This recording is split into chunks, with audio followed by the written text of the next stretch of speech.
Khuf in Arabic is a word, khuf meaning one or Khuffain two. Khuffain is only applicable to something made of skin, leather. What's not made of skin will be either jawrab or jawrabain or at-tasakhin, which are mentioned in the hadith. Something made of wool or cotton or other materials. You don't call them khuffain. Khuffain will only mean leather. Even though other words are used in some hadith, like jawrabain and tasakhin. When we get to that part, we will discuss that. But mainly, when I say khuffain, I mean something made of skin, something made of leather. So we will inshallah discuss in this place as we go through different subjects within different points within this subject. We will touch on many things inshallah. So what we will do in this chapter inshallah, Khuffain, the meaning of Khuffain, the proof of using Khuffain in religion, how to do it, when to do it, the conditions, how long, what invalidates it, and at the end of it, because it is to do with wiping, we will also, once we finish the subject, it will be good time inshallah, if Allah give us tawfiq, to cover wiping over the turban and wiping over bandages. Now when it comes to wiping, those who have been following this course from beginning, if you remember, when we did mash of the head in wudu, wiping. Now, if you remember, Malikis had a view, mash of the head, it must be all of it. All the head is fard. Where Hanafis, they said 1/4 would suffice as fard. And Shafi said, even if you touch, literally a touch would be, the fard will be done. Do you remember different views? Now, that methodology, later on you will see, will apply to the word wiping. And the madhahib, they are based on certain methodology which works everywhere when the same scenario comes. So, inshallah, you will be able to relate to some of the terminology which is same in other masail, and you will see the rulings also reflect that. Okay, so when we talk about wearing khuffain, okay, when the khuffain nowadays, wearing socks, there are many materials available. Some which didn't even exist back then. In the time of Nabi Sallallahu Alaihi Wasallam, the plastic, nylon, polyester and so on, they didn't exist back then. And when they said khuffain, the normal use was only leather. They only ever used leather, or this was the norm. The idea of cotton socks in Arab in the time of Nabi Sallallahu Alaihi Wasallam, it is, I won't say it did not exist, but when they mentioned khuffain, they meant something made of leather. Okay, that has an implication on how madhahib they treat and how they give fatwa right now,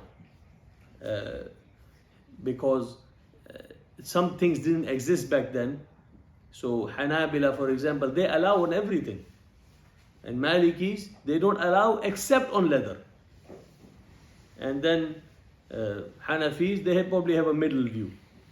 So inshallah we will go through all of that. So what is wearing khuffain? Khuffain, as I explained a little while ago, you have leather socks. Non-leather, we'll cover that as well. But whatever applies in a madhab for one thing will apply. If that madhab allows non-leather, then that will apply to non-leather automatically. But if a person has khuffain, What is the area of the feet which must be washed in wudu? Is all your feet, your toes, up to including the ka'bayn, the two bones which are sticking out in your ankles, lateral malleolus and medial malleolus. Yeah. So Khuffain, they must cover all the area of the feet which is to be washed. What you can't do is half wash, half wipe. You can't expose an area which is to be washed by not having it covered. So it must cover all the area of the feet which is to be wiped. If it goes further above, no problem. But minimum, the area must be covered. That's number one. Secondly, we talked about timing. The timing, we will cover some hadith. For a resident, 1 day, 1 night. Anyone can do that every time. Every day, every morning you can do wudu and wear your khuffain. Every morning, for no reason, you can wear your khuffain and then you can wipe over your feet for until next morning.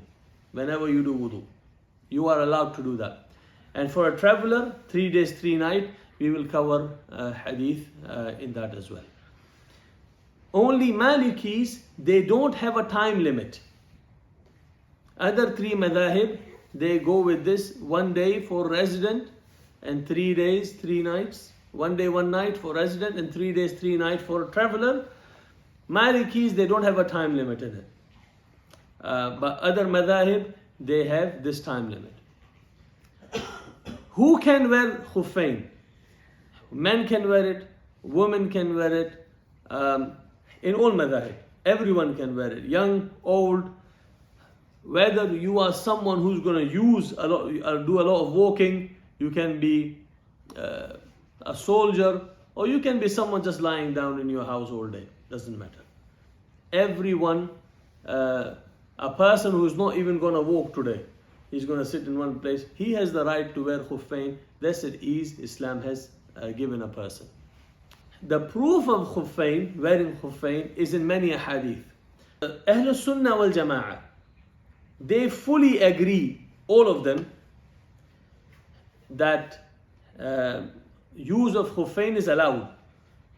The only people, there are some Shia sects like Imamiyya or Zaydiyya and some Khawarij and Ibadiyya, these are the sects, they don't allow it. We are not interested in those fiqh. As for Ahlul Sunnah wal Jama'ah and the 4 madhahib we are interested in, and the madhahib of the Salaf from Ahlul Sunnah wal Jama'ah, all of them allow it. There is no one who ever says it's not allowed. Everyone has allowed masa of khuffain. They may disagree on what a khuffain is. Are they leather or are they non-leather, or does it include both, or does it only include some? That we can discuss. But as far wiping on the feet, that's allowed. As for Ahlul Sunnah al Jama'ah, that's allowed. Okay?